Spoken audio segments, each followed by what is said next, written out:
Hej, hjärtligt välkommen till verklighets.fo.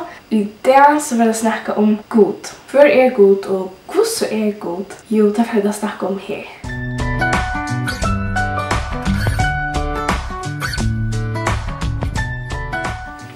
Bibeln lärer att i början så var bara god. Det var inte djur, unga orster, inte människor och heller inte är godar. Det enaste som var i början var god. Bibeln, hon rör inte att präkva att god är. När vi läser Bibeln så är det självfylja att god är och vi kan ta första vers i Bibeln till ett gott döme på det här. Första Mosebok 8:8 känner i upphavet skapte god himmel och jord. Så här tror jag lite. Tillvara Guds blir sett fram som en verulöjde. Och så vi läser i kvartslär Bibeln ett Emmaus bibelskola så ständer här. Hos detta så finnes det utanför Bibeln avvis samförande präkvån tillvara Guds. Nummer 8.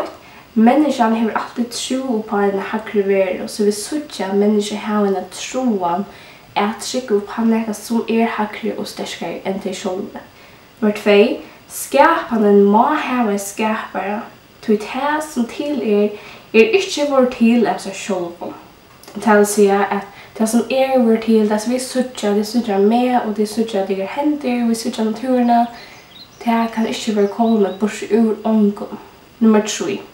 Det undrunar vi det handaverset, eller skaparverset, som vi suttjar som är till, säger fra en goddomlig bytjemåstare.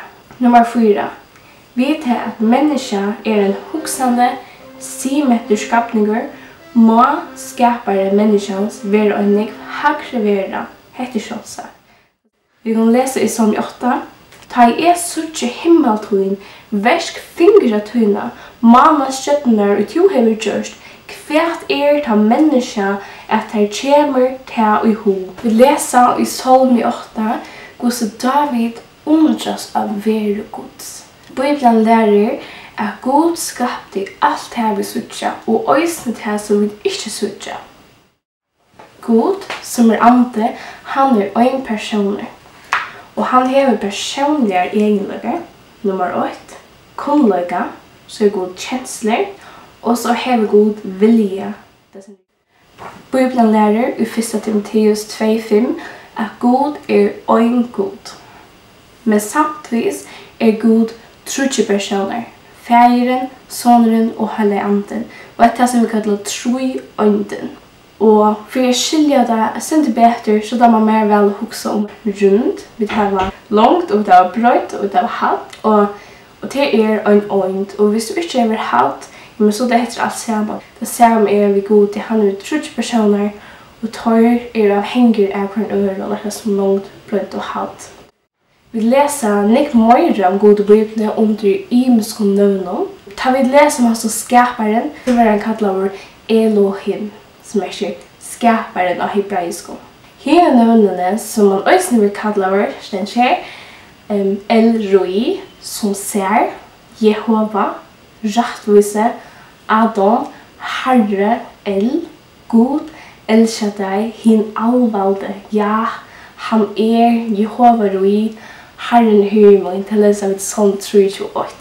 Men i första Bibeln så läser vi det oftast omsett som god eller Herren vid stålo. Men hese navnene som är i upplandtexten till Luisa imiska sjuer av gode. Luisa hver han är och hur han virkar. Eller tar först att definiera god eller att all Luisa är god.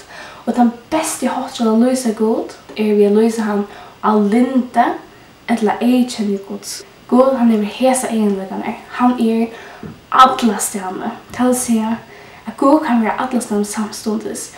Nummer 2. God vet allt. Han är allviser. Han känner för huxan och ger människans. Han vet allt som vi fram i naturen. Ända att ha en spurver dör eller att hon missar ett hår.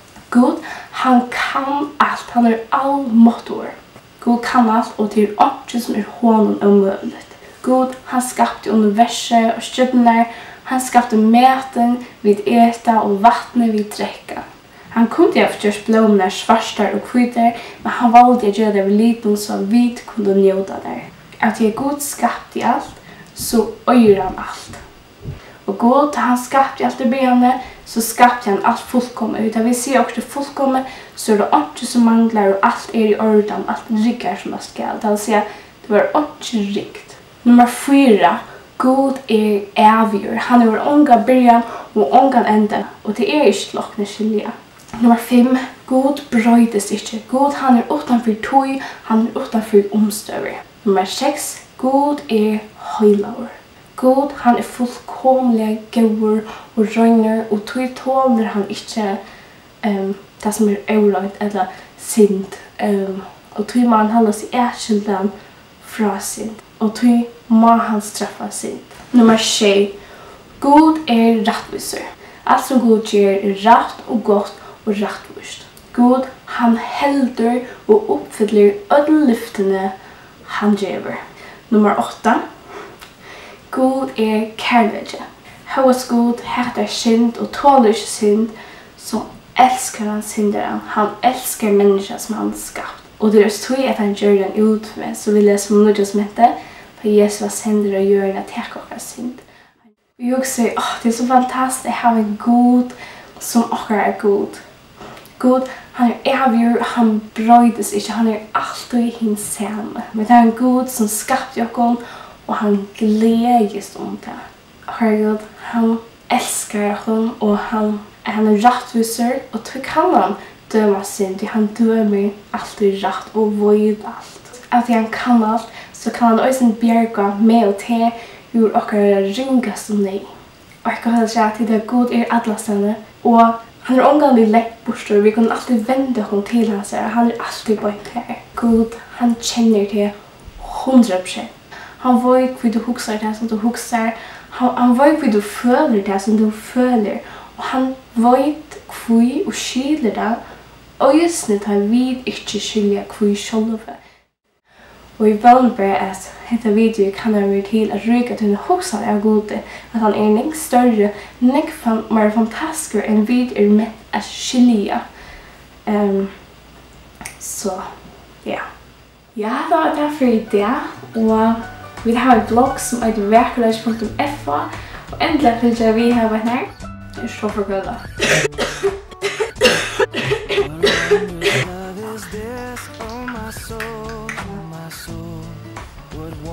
So, yeah.